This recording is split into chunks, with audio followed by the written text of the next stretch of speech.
Maria Popescu and John Nasta, and today we'll be talking about the Republic of Moldova in the European Union. Moldovians have termed the new government of the Republic of Moldova as politically fragile and geopolitically confused. The minority cabinet led by young businessman Kirill Gaboric depends on support from the pro-Russian communists, which fuels uncertainties regarding Moldova's European future. The government was sworn in as late as the second half of February, almost 3 months after the legislative elections of November, in which the electorate expressed a pro-Western option. After the vote, the scenario of continuity seemed already written. The three components of the openly pro-Western government coalition, the Liberal Democrat and Liberal parties, grabbed 55 of the 101 seats in parliament. The former government, dominated by the pro-Russian communists, had ruled for 8 years since 2009 and had proven corrupt and abusive against democracy. The Alliance for European Integration seemed doomed to continue in the same vein. In addition, the former Prime Minister and Foreign Minister Yuri Lenka, a Liberal Democrat, has signed last year the association and free trade agreements with Brussels and promised to bring Moldova into the European fold in 2020, seemed the best suitable option for the position of head of government. However, the Liberals were unable to agree with the coalition partners, and in spite of their staunch support for European integration, they remained in opposition. The new Lenka cabinet created by the Liberal Democrats and the Democrats was rejected by Parliament, and the Gaboric lineup needed the vote of communist deputies. In neighboring Romania, traditionally the most consistent and vocal supporter of Moldova's European aspirations, the new president, Liberal Klaus Iohannis, did not hide his disappointment with the situation and openly expressed his hope that Moldova should continue on its European track. I hope this government, with a young prime minister, an entrepreneur, will continue to take Moldova further towards the West. I believe that any responsible government realizes that if a majority voted in favor of Europe, and this possibility exists, that has to be the preferred direction of the future. The first reactions of the government and the foreign ministry in Bucharest were slightly contradictory. Prime Minister Victor Ponta hailed the appointment of the new government. The diplomats in Bucharest, led by Bogdan Orascu, limited themselves to saying that they have taken note of the investor. Robert Schwartz, head of the Romanian section at Deutsche Welle, did not hide his displeasure.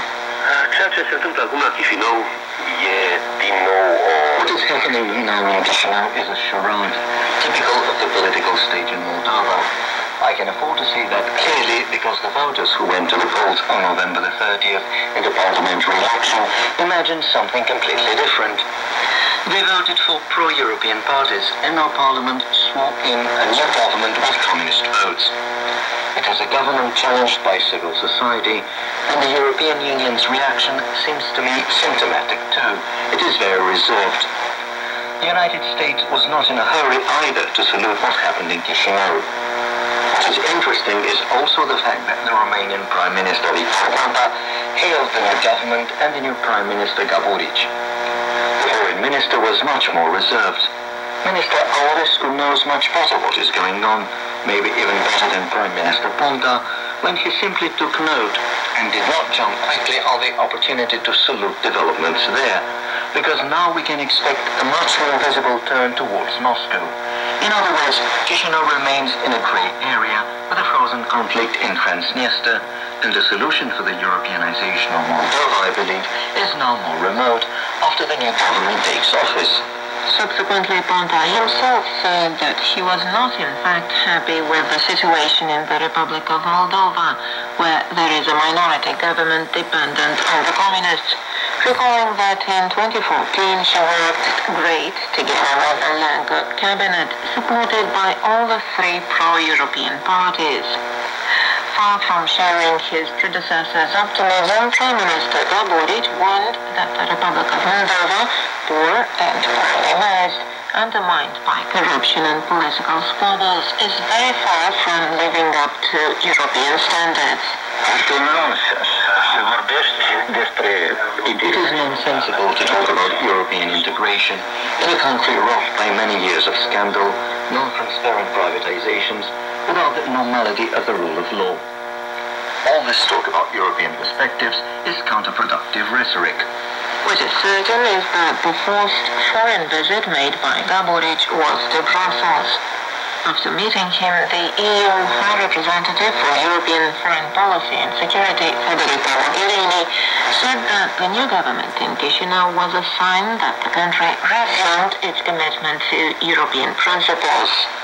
She said she was confident that the executive in Chisinau would step up its efforts to see through key reforms, especially in justice and finance, as well as in fighting corruption, to the best interest of all the citizens of the Republic of Moldova.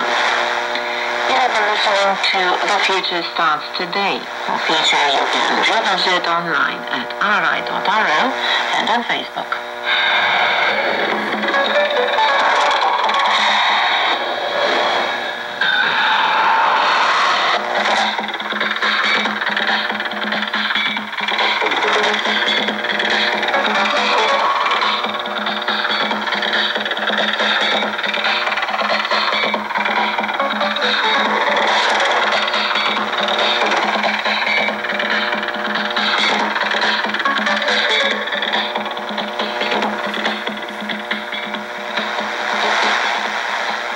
You are tuned to Bucharest Radio Romania International.